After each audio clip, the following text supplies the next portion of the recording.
Hello everyone, how are you all doing? I hope you all are good. So today here we are back with a new video on our structure series, and this video is going to be on foundations in Revit. Okay, so this is what we will see today, and here what we will do. First, I want to show you how can we create a step to foundations. So here we have different types of foundation, but these are all traditional. But what if we want to create a foundation which is a sort of a stepped footing? So in that case, what we can do is first we will select a template, and here I will select a structural template, and this is a family creation, but again there will be a different as well as separate course that I will launch very soon on family creations. At that time I will go in depth, but just for the demonstration purpose of this uh, stepped footing, I am creating this.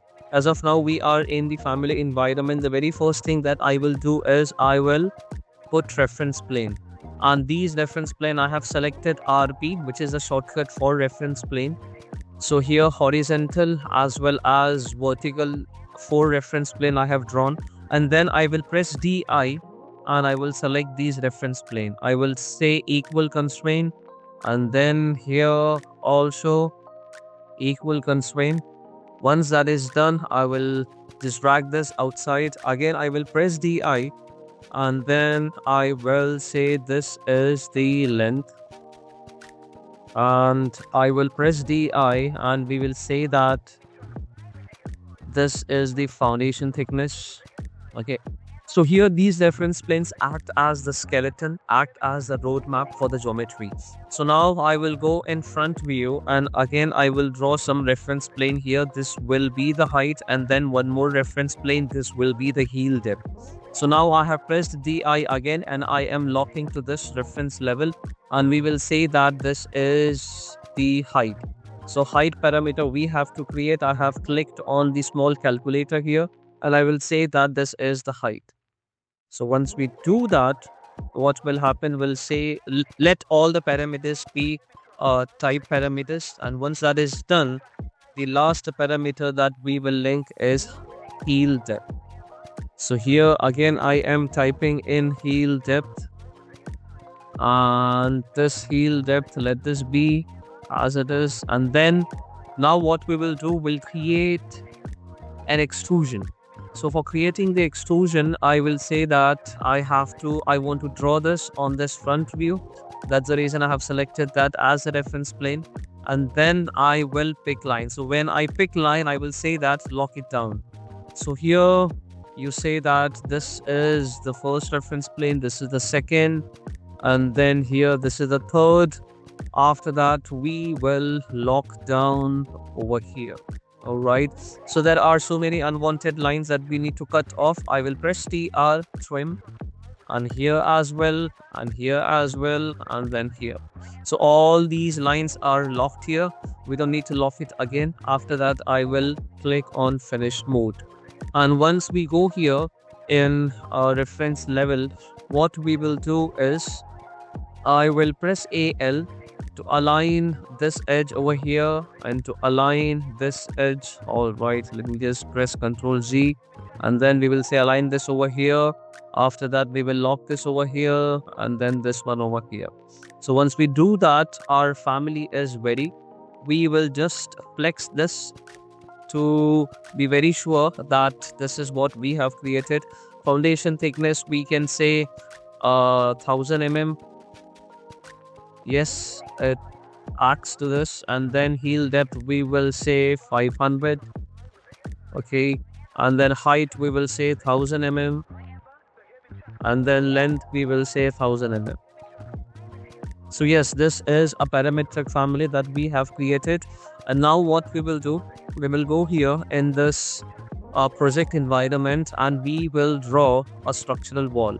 Once we draw the structural wall, let this wall be of 300 mm, and then once we do that, this is a structural wall that we have modeled, and Revit gives you by default options to model the wall foundations. So here we will say that this is going to be a bearing footing.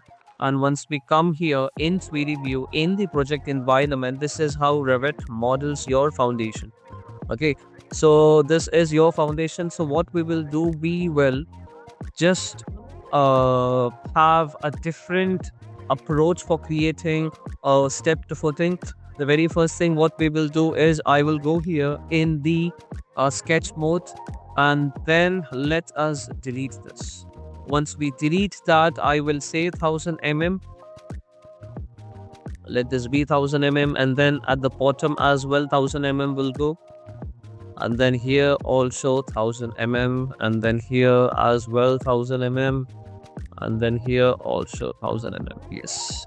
So instead of modeling such a big wall, let us make this somewhat smaller, and then we will say draw mirror, and then I am trying to find. All right, so here what we will do, we will align this over here and see what has happened.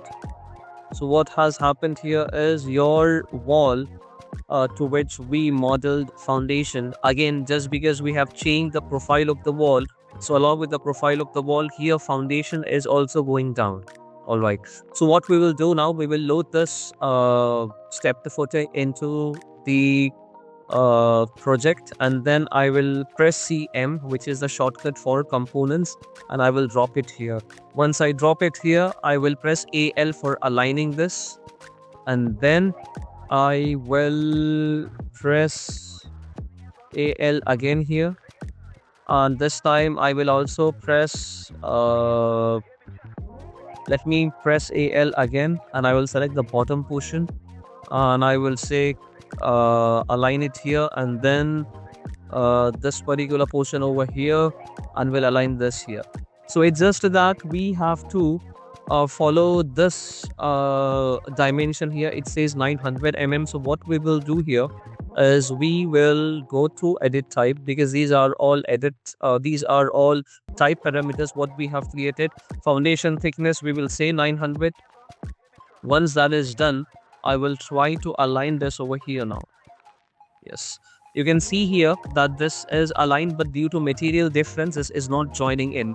So what we'll do, we'll find out what name is here for this material. I will copy this down, and then I will go in family environment, and first let me close this down.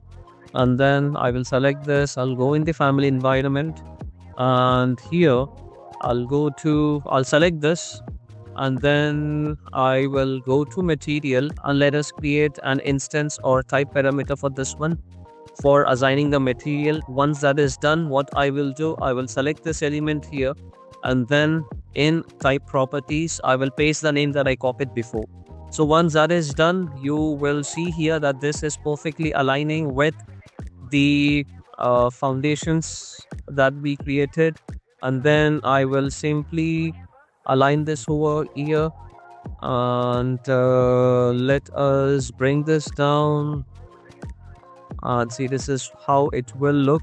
So what we will do, we will press DM to create a mirror on both the side, and once we go in 3D view, this is how you will create your stepped footing.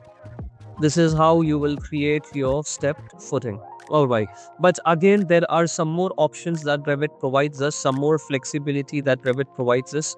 So what I will do, I will go here, I will close this family environment, and let me model one more wall here. So this wall is over here, and I am going in this direction, and once I go in 3D view, this is the wall that I have created here. All right, so if I go to this wall foundation retaining, and if I select this, so this is the retaining foundation that Revit has provided. And here again, if you see this, there are so many options that we get here. This is the toe length, and this is the heel length. So if I say 500 here, what will happen? This will expand in this direction, and if I say 800 here, this will expand in this direction. And then if I want to increase the thickness of this one, I can simply create a thickness here, and then it will move down. All right, if I want to move this foundation a bit outside this wall, in that case I can enter this extension value, and what will happen, it will go further. All right, so we'll break this down. When I say break this down, if you want to add a door here, if you want to add a door or anything, or if you want to create a profile here, how this foundation will react to it, that we will see here. So as of now, what we have told Revit, that do not break at inserts, this option we have checked in. So now I went here inside, and this is, I will first select split. I have splitted this line, and then I will model this two lines here, and then let me delete this first. Once we do that, I will press TR again for trimming in and see what has happened. Just because I selected do not break at inserts, there is this foundation that has gone up. Hate this, and I will say XYZ. And then what we will do, we have unchecked this, okay, and we'll try to place a door here. So what we will do is, we will take a door and we will try to model this here. So for modeling this, what you can do is, you can take this wall on top a bit, and then we will take this wall opening and we will draw it down. All right, so now what we'll do, we'll select this and we'll drag this down. Select the arrow to drag this down. Just a minute. So we'll select this arrow and we'll drag it down, and see, this is what I was trying to show it to you. Just because we have unchecked this option, do not break at inserts, this is how your Revit will provide you flexibility for placing the doors and all right. So this is it. This is about this foundation, and there are other options also that Revit provides us. For example, if we want to place an individual footing for our column, so we can place our column here, and then once we go here, this is the isolated footing that Revit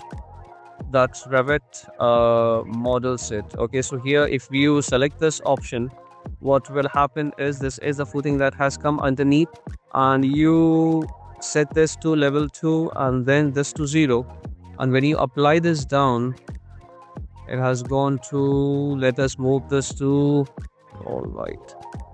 So here if we go and if we just move this up,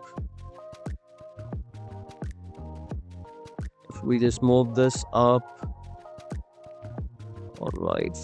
So here, this is how Revit will allow you, this is how Revit will give you flexibility to add an individual footing to your column. And again, this is very useful, and you can use the grid options also that I have told you before, that I've showed you before. And apart from that, this is the slab edge which I have covered. So from next class onwards, we will be modeling the reinforcement. This is the last foundation part which I wanted to show it to you. So inbuilt foundations also are there, but if you want to customize it, you can use this stepped footing. There are other types as well, but once I'll cover any project, at that time I'll take you through. So that's it, learners. Thank you for joining in. As always, let us rise and shine together. Thank you.